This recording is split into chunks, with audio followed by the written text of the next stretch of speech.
CTET अड्डा। आज के सेशन में हम न्यूट्रिशन के स्टेप्स देखेंगे, यानी कि पोषण के चरण देखेंगे। हमने न्यूट्रिशन तो देख लिए कि न्यूट्रिशन क्या क्या होते हैं, कार्बोहाइड्रेट, फैट, विटामिन नहीं, कार्बोहाइड्रेट, फैट, प्रोटीन, ये सब क्या है, न्यूट्रिशन है। लेकिन न्यूट्रिशन के स्टेप्स कैसे होते हैं, हमें पोषण मिलता कैसे है, इसमें आपका एडिशन आ जाएगा।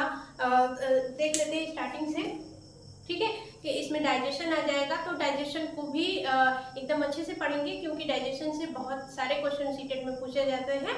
और मोटा मोटा जान लेते हैं हम पढ़ किस लिए रहे हैं। तो ये सीटेट के लिए है, 6 to 8 के एनसीईआरटी है, पेपर 2 के लिए है। तो जो लोग भी सीटेट की तैयारी कर रहे हैं उन सबके लिए हेल्पफुल है, जो लोग भी पेपर 2 की तैयारी कर रहे हैं। ठीक है, तो चलिए स्टार्ट कर लेते हैं। मोस्ट ऑफ द हम देखते हैं कि हम इंग्लिश को ज़्यादा प्रेफरेंस देते हैं, क्योंकि सीटेट में क्या होता है कि इंग्लिश ज़्यादा कह सकते हैं कि ज़्यादा ज़रूरी है।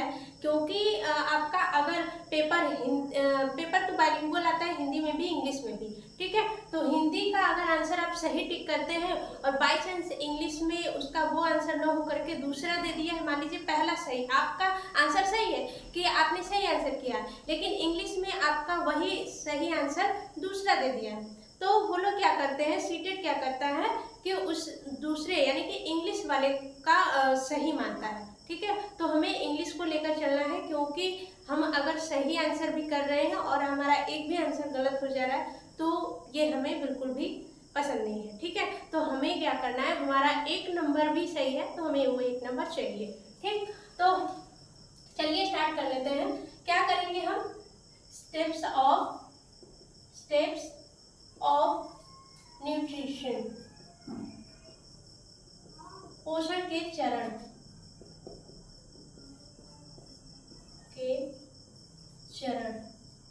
ठीक है। इसमें आपका क्या कौन कौन सा स्टेप होगा, पहला होगा इंजेशन,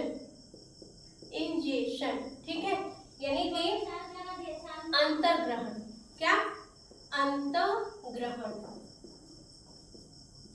अंतर्ग्रहण, ठीक है। दूसरा क्या होगा, डाइजेशन,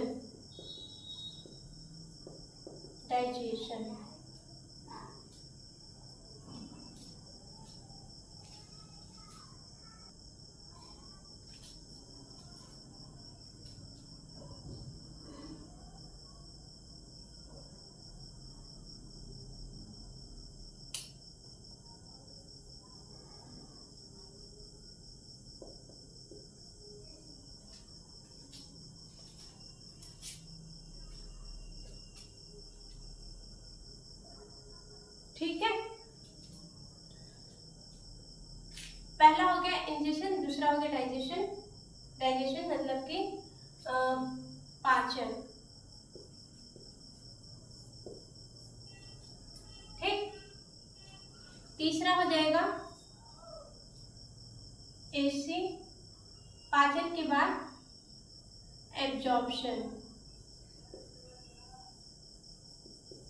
एब्जॉर्प्शन यानी कि अवशोषण, ठीक। चौथा क्या हो जाएगा, एसिमिलेशन यानी कि स्वांगीकरण।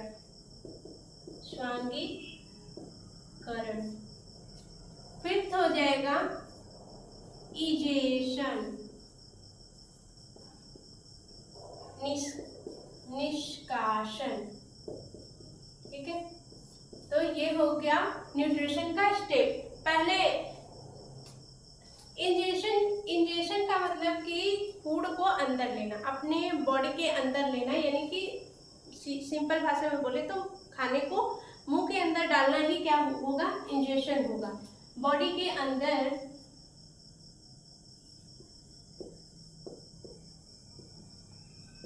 भोजन को रखना या फिर भोजन को लेना, ये क्या होगा, इंजेशन होगा। पाचन क्या होगा, पाचन जैसे कि कॉम्प्लेक्स फूड को सिंपल फूड में कन्वर्ट करना ही डाइजेशन होगा। ठीक है, तो जो कह सकते हैं कि ठोस ठोस या फिर जटिल पोषक पदार्थ को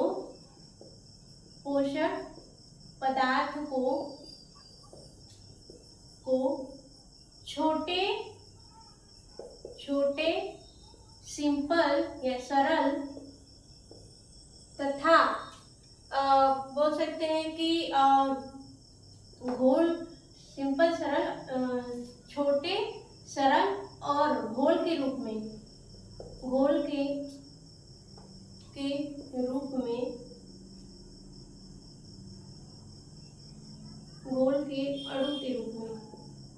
अणु के रूप में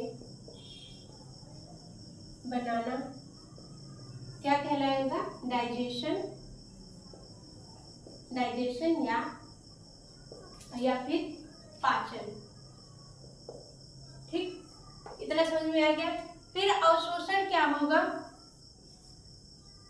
एब्जॉर्प्शन क्या होगा? अवशोषण का मतलब कि जो भी भोजन हम खा रहे हैं और जो डाइजेस्ट हो गया है वो क्या कर रहा है, वो एनर्जी के फॉर्म में हमारे ब्लड में जाकर के मिक्स हो जा रहा है। ठीक है, तो पचे हुए भोजन का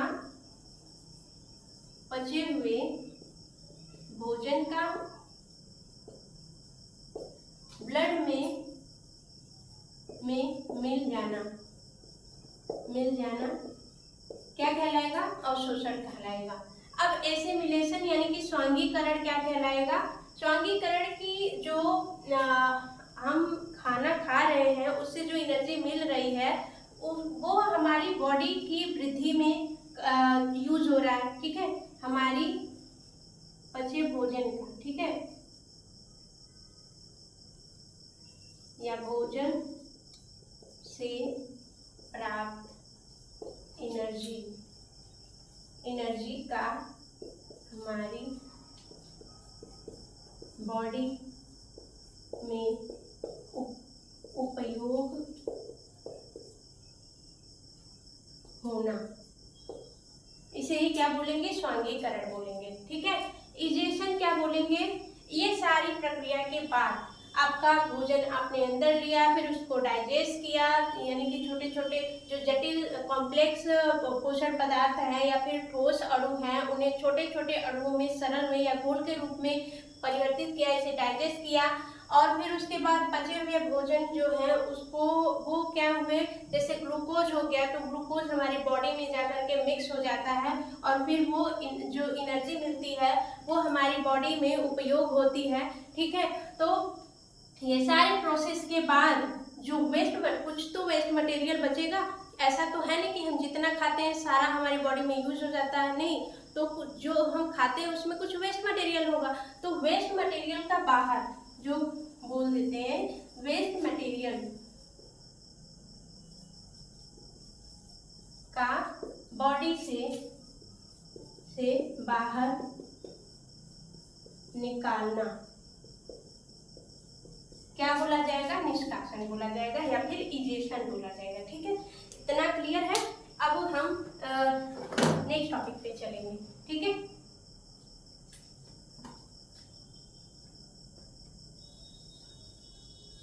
डाइजेशन। पहले तो इजेशन में तो कुछ है नहीं कि हमने खाना अंदर लिया, ठीक है, मुंह में हमने खाना लिया, तो इसमें तो कुछ है नहीं। पढ़ना क्या है? हमें डाइजेशन पढ़ना है। ठीक है, और वो भी बहुत ही अच्छे तरीके से। तो अब डाइजेशन स्टार्ट कर लेते हैं। ठीक है, डाइजेशन में ये भी आ जाएगा कि हम जब फूड को अपने मुंह के अंदर डालते हैं तो फिर क्या क्रिया होती है और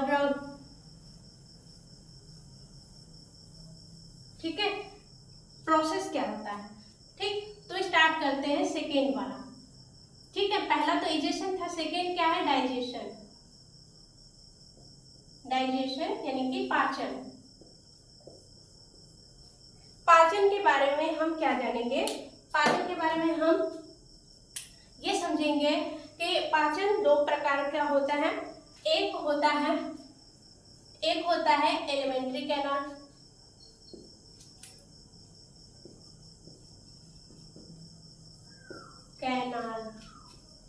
द्वारा। ठीक है, एलिमेंट्री कैनाल यानी कि आहार नाल। ठीक है, पाचन होने के दो तरीके हैं, एक होते हैं एलिमेंट्री कैनाल और एक दूसरा होगा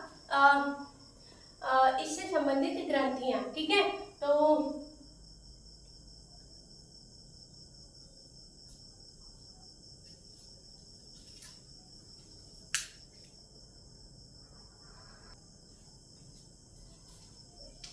इससे संबंधित ग्रंथियां। दूसरा हो जाएगा एसोसिएटेड ग्लैंड। ठीक है, या फिर संबंधी ग्रंथियां। ठीक हो गया। अब पाचन को हमने क्या पढ़ा था कि पाचन क्या होता है, कॉम्प्लेक्स फूड को सिंपल फूड में कन्वर्ट करता है। ठीक है,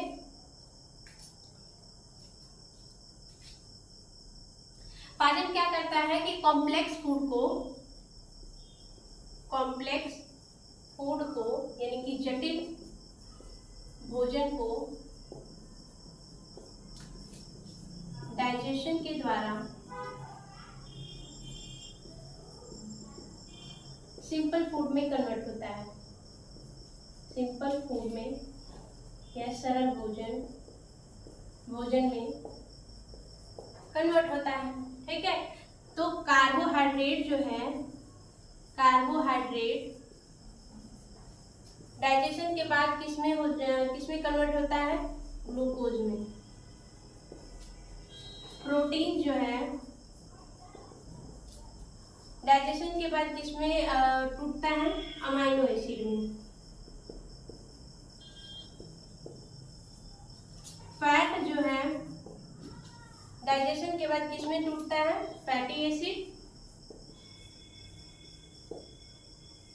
प्लस ग्लिसरॉल। ठीक, तो इतना समझ में आ गया। अब चलेंगे आगे। ठीक, कि जो हमारा एलिमेंट्री कैनाल है, ठीक है, एलिमेंट्री कैनाल में कौन सा प्रोसेस चलता है।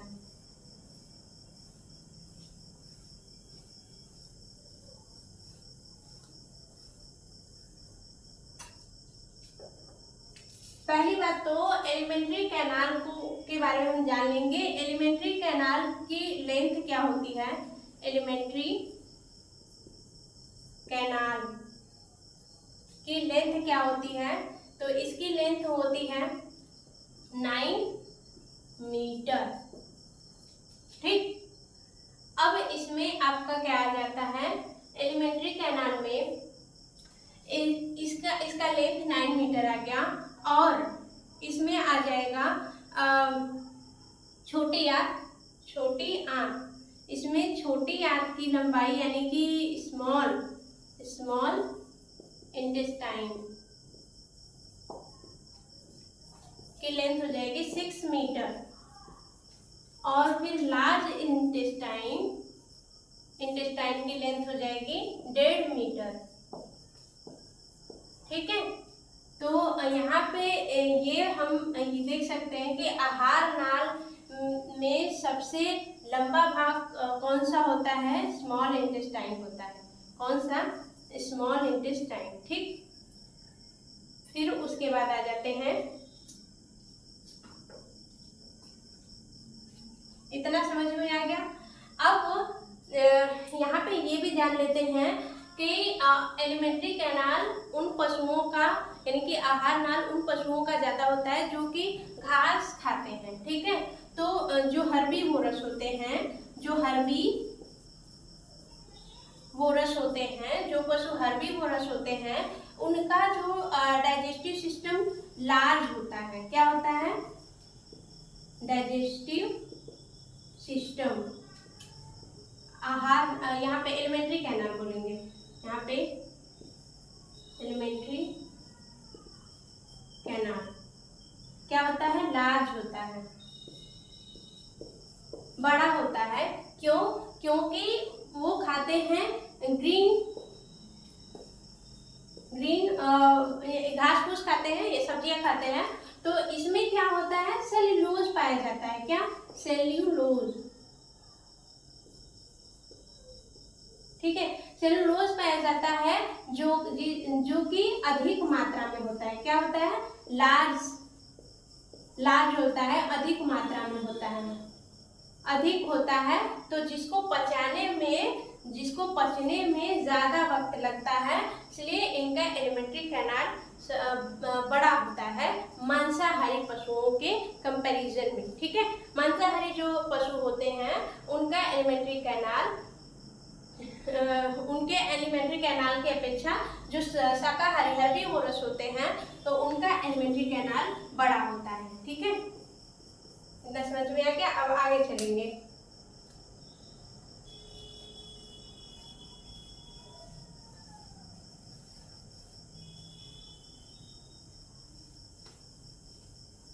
अब थोड़ा सा जान लेते हैं कि एसोसिएटेड ग्लैंड के बारे में। ठीक है, एसोसिएटेड ग्लैंड क्या है?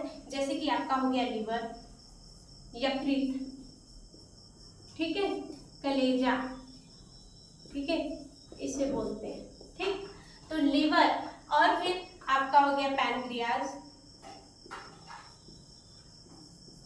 ठीक है, अग्न्याशय, ठीक, आपका हो गया सलाइवरी ग्लैंड। ठीक, तो ये क्या हो जाते हैं? ये लिवर क्या करता है? ये लिवर क्या करता है? 400 काम, ठीक है, 400 काम बॉडी का हमारा 400 काम ये अकेले ही संभालता है। ये क्या करता है? 400 काम, 400 कार्य अकेले करता है। ठीक है, पैनक्रियाज क्या करता है? इंसुलिन को कम करता है, सॉरी कंट्रोल करता है।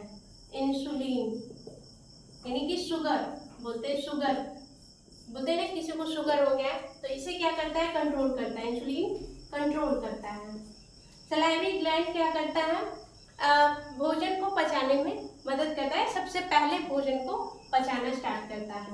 ये सबसे पहले पाचन करता है या डाइजेशन करता है, डाइजेशन स्टार्ट करता है। ठीक, एसोसिएटेड ग्लैंड की ये बात हो गई। ठीक है, अब चलेंगे एलिमेंट्री कैनाल को अच्छे से जानेंगे। एलिमेंट्री कैनाल में क्या क्या प्रोसेस होता है।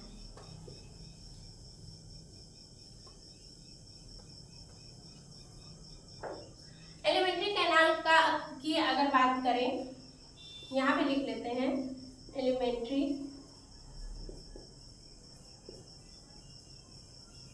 कैनाल। आहार नाल, तो आहार नाल के कितने पार्ट्स होते हैं? तो आहार नाल के कितने पार्ट्स होते हैं? तो पहला पार्ट क्या होता है? माउथ होता है। क्या होता है? माउथ, यानी कि मुख। सेकेंड पार्ट क्या होता है? माउथ के बाद बकल कैविटी। क्या होता है? बकल कैविटी या मुख गुहा, मुख गुहा। थर्ड क्या होता है? बकल कैविटी के बाद ये आता है, ये टेटवा, इसे क्या बोलते हैं? फेरिंग्स, या फिर इसे हिंदी में बोलेंगे आप ग्रसनी बोलते हैं। ठीक है, फिर फोर्थ क्या है? यहाँ पे टेटवा के बाद क्या आ जाता है? ग्रास नली। ठीक है, जिस नली से हमारा भोजन अंदर जाता है, तो इसे बोलते हैं इसोफेगस, यानी कि ग्रास नली। ठीक, ग्रास नली के बाद आपका आ जाता है 5 नंबर, आ जाता है स्टमक।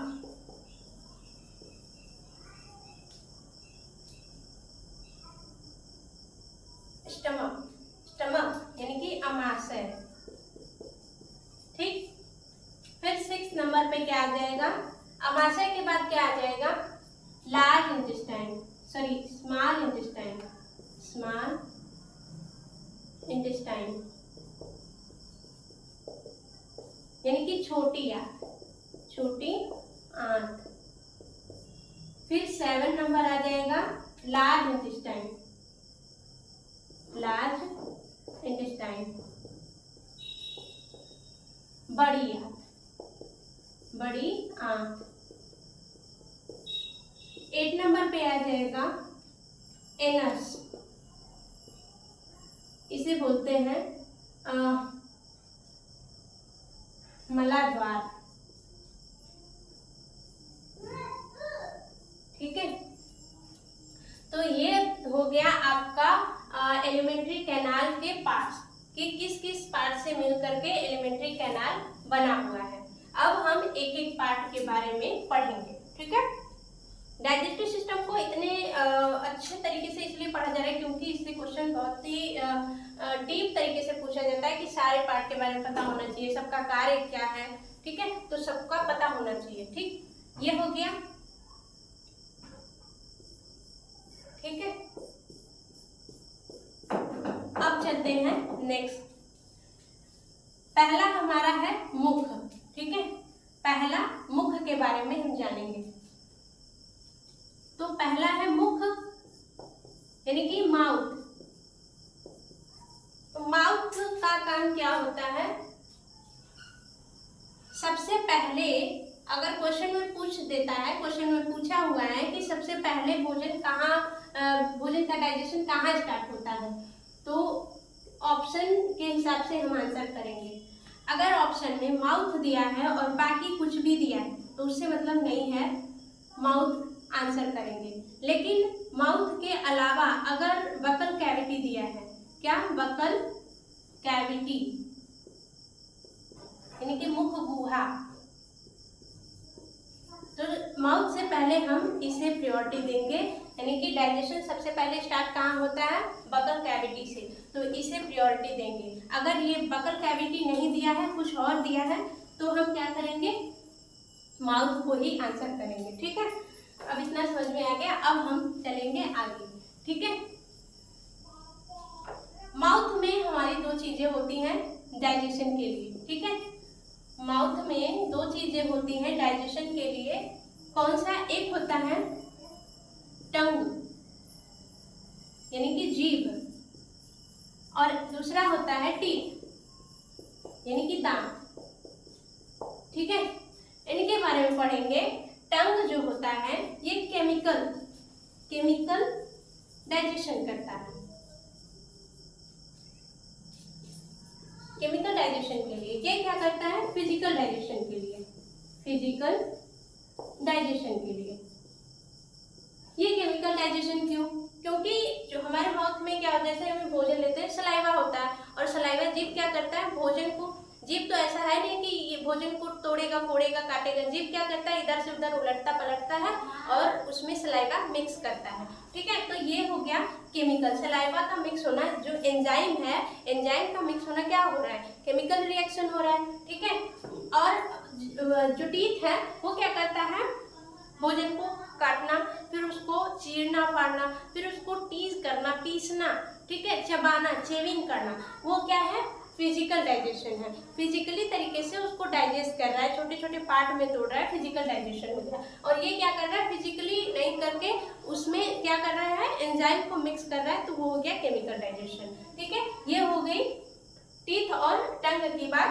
लेकिन बात यहीं खत्म नहीं होती है, बात तो यहाँ से शुरू होती है कि टीथ और टंग बहुत सारे काम करते हैं, काम करने के लिए बने हैं। तो यहाँ पे इसको रहने देते हैं, टंग की बात कर लेते हैं। तो टंग जो होता है तीन पार्ट से मतलब ये टेस्ट के लिए भी है। ठीक है, किसके लिए है? टेस्ट के लिए है, यानी कि स्वाद के लिए, स्वाद, तो स्वाद के लिए है। तो ये कहाँ, कौन से पार्ट में कौन सा स्वाद मिलता है ये जानेंगे। तो बोलेंगे फ्रंट बोल दिया, ठीक है, और यहाँ पे मिडल बोल दिया, और यहाँ पे बोल दिया बेस। ठीक है, पीछे, पिछला भाग, अगला भाग, और ये बीच का भाग, मध्य का भाग। ठीक है, तो इसे बोलेंगे क्या? ये क्या, कौन सा टेस्ट देता है? ये देता है मीठा, ये देता है नमकीन और खट्टा, और ये देता है कड़वा। ठीक है, तो मीठा यानी कि ये देता है स्वीट, ये देता है सॉल्टी, सॉल्टी और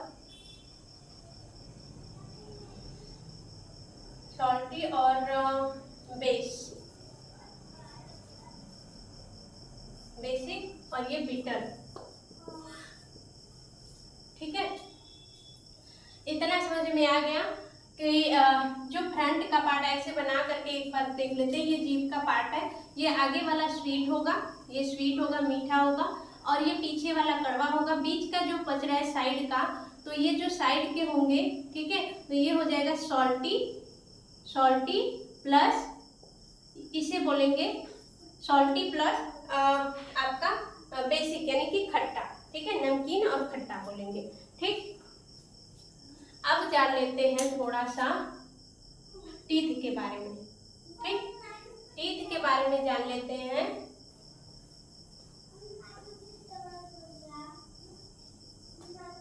तो पहले तो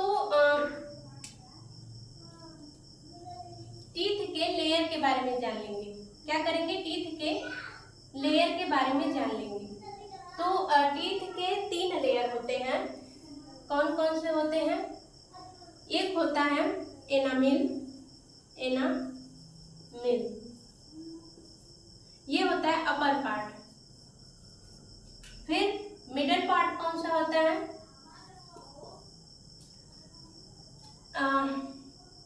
डेंटिन, डेंटिन मिडल पार्ट होता है। और एकदम लोअर पार्ट कौन सा होता है? Lower pulp. ठीक है, तो ये तीनों लेयर हो गए। और क्वेश्चन में ये पूछ देगा कि सबसे हार्डेस्ट लेयर कौन सा है? ये क्या है? लेयर्स है, परत। सबसे हार्डेस्ट लेयर कौन सी है? तो कौन सी होगी? एनामिल। कौन सी? एनामिल। ठीक, और जो टीथ की स्टडी होती है ओडोंटोलॉजी बोलते हैं इसे। क्या बोलते हैं? ओडोंटोलॉजी। जो लोग भी दांत के डॉक्टर्स होते हैं उन्हें ओडोंटोलॉजिस्ट बोलते हैं, क्योंकि ये ओडोंटोलॉजी के बारे में पढ़ते हैं, यानी कि टीथ के बारे में, दांत के बारे में पढ़ते हैं, और उन्हें ओडोंटोलॉजी, जो इसकी स्टडी को ओडोंटोलॉजी बोलते हैं। ठीक, अब एक बात और जान लेते हैं टीथ के बारे में।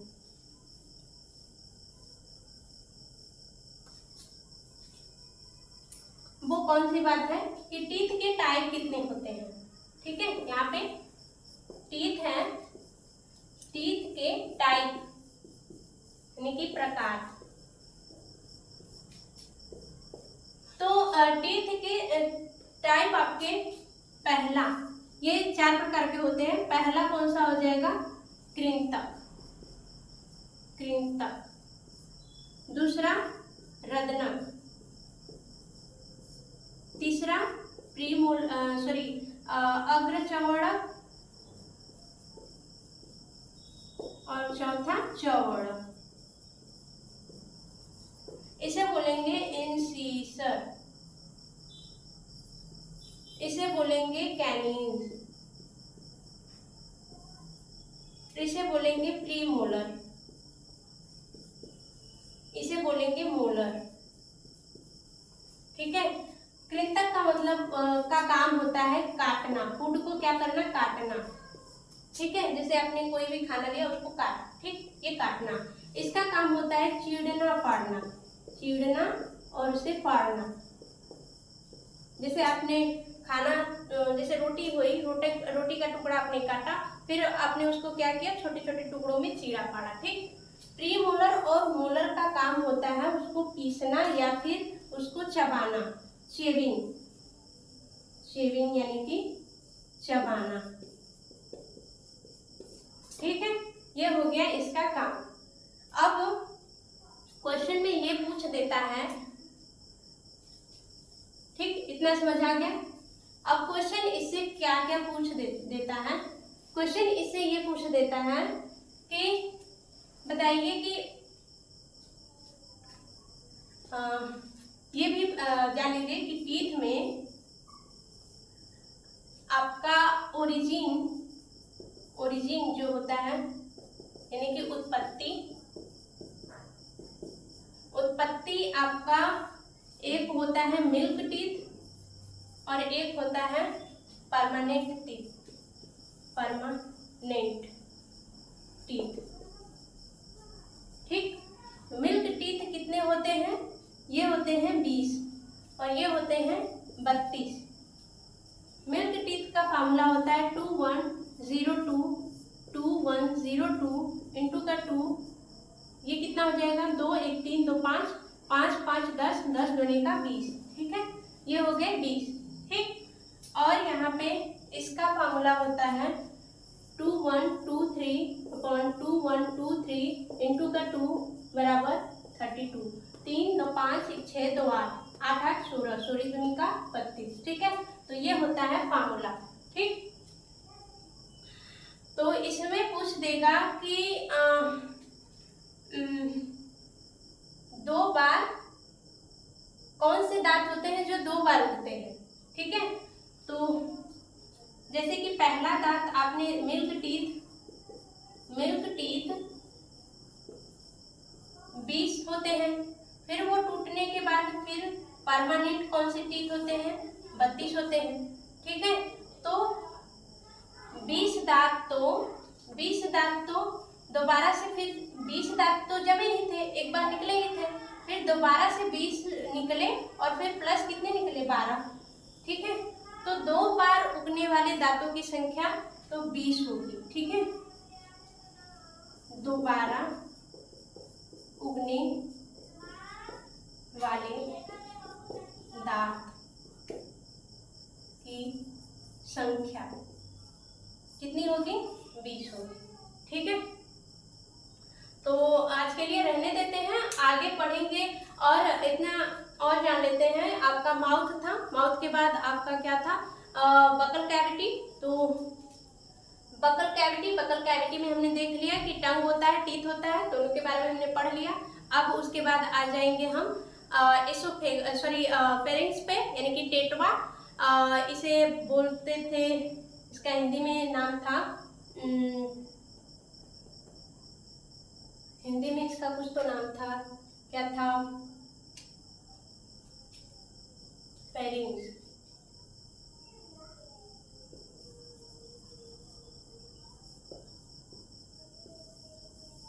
ग्रसनी। ठीक है, तो ग्रसनी और ग्रास नली में डाइजेशन नहीं होता। ठीक है, तो कहीं भी आपको क्वेश्चन में ये दिखे कि इस ग्रसनी और ग्रास नली ऐसे डाइजेशन के पार्ट में दिया हो तो वो उसमें डाइजेशन नहीं होता। और उसके बाद आ जाता है अमाशय यानी कि स्टमक। तो कल के सेशन में हम पढ़ेंगे स्टमक। और आज के लिए रहने देते हैं। जो लोग चैनल पर नए हैं तो चैनल को सब्सक्राइब कर दीजिए। अगर सेशन पसंद आए तो लाइक और शेयर जरूर करिए अपने सभी फ्रेंड्स ग्रुप में जो लोग भी सीटेट की तैयारी कर रहे हैं। तो मिलेंगे नेक्स्ट वीडियो में। Bye bye, take care and thanks for watching.